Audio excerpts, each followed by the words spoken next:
တက်တာအောင်ပါပါဒါနေမကောင်းတဲ့ကြောင်းလားကြီးကြီးကိုပြောရတယ်တော့မသိစေချင်တာထူးဆန်းတယ်ဒီချိန်မှာငါတို့ဆွမ်းရတဲ့ကြောင်တော့ပြောရင်ရောသူပျော်သွားမှာလား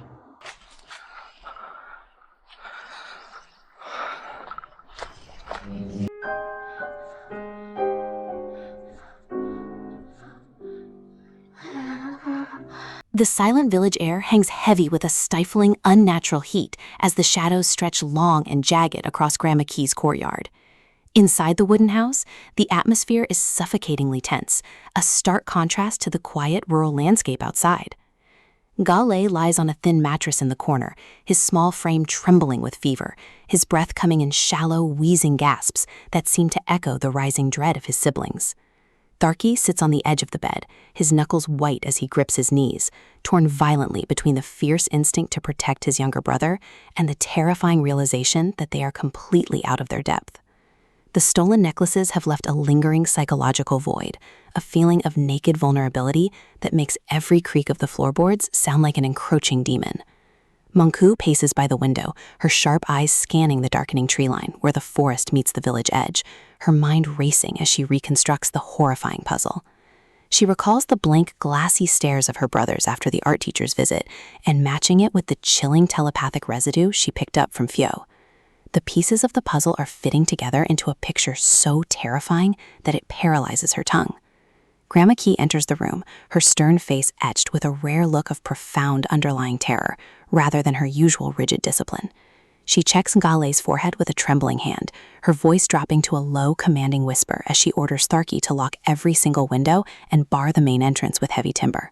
She knows the ancient wards anchoring the household are fraying, and without the children's ancestral amulets, the house is no longer a sanctuary, but a lighthouse beacon illuminating their souls for the Bakkha clan to find. Meanwhile, a mile away in an abandoned, decaying colonial mansion, overgrown with strangling vines, the dark entity Weda solidifies its grip over U Win Naing's fading consciousness. The room smells of ozone, damp earth, and decaying blood. Weda, using U Win Naing's vocal cords to produce a multitonal, terrifying rasp, stands before a crude stone altar where the 3 stolen protective necklaces lie coiled like dead serpents. Beside him, the art teacher stands completely subservient, her eyes glassy and devoid of human volition, a pure vessel of obedience. Phyo is bound tightly to a wooden chair in the corner of the room, tears cutting clean tracks through the dust on her face as she watches the monster wearing her father's face.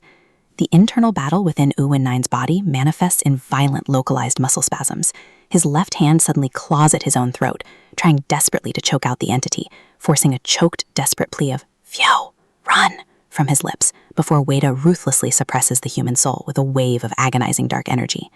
Weda holds up the necklaces, their protective silver turning a corrupted, sickly black under his touch as he channels a crushing wave of spiritual malice into them. He isn't trying to destroy the amulets, he is reversing their polarity, transforming the sacred relics of the Panna and Locklands into localized spiritual magnets designed to forcefully rip open the 5 senses of anyone who wears them or stands near them.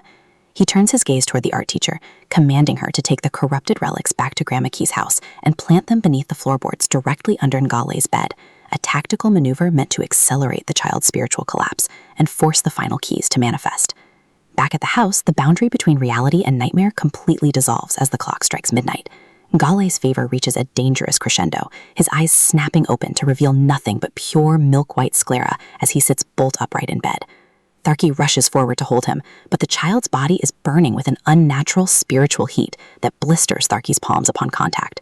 The air in the room turns freezing cold in an instant, their breath pluming in thick white clouds, as the phantom apparition of their mother, Cathar King, manifests in the center of the room, her form flickering wildly between a radiant, loving maternal figure and a skeletal, rotting corpse cloaked in dark mist. Mankuu screams for Tharki to pull away, her telepathic sensitivity overloading as she catches the true thoughts of the entity, a swirling vortex of ancient, bottomless hunger and calculations on how to harvest the children's life force to forge the final key to the Latt Pan Gate.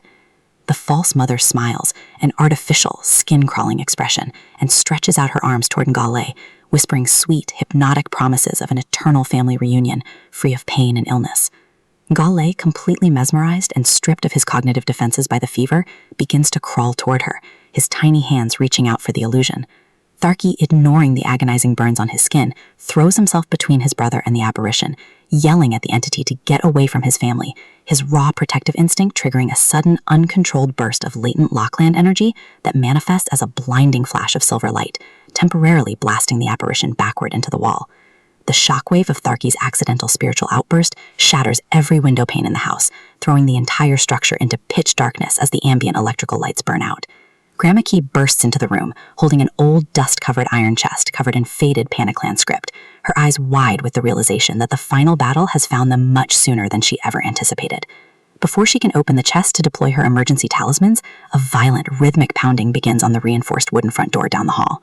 The heavy timber groans under the immense pressure, the wood splintering inward as an oppressive dark aura leaks through the cracks like black fluid. Mankuu, grabbing her head as the telepathic pressure threatens to crack her skull, perceives not just one, but a dozen localized Bakkha spirits swarming the perimeter of the house, drawn by the scent of Tharki's freshly awakened ancestral energy. The false mother apparition in the room laughs, her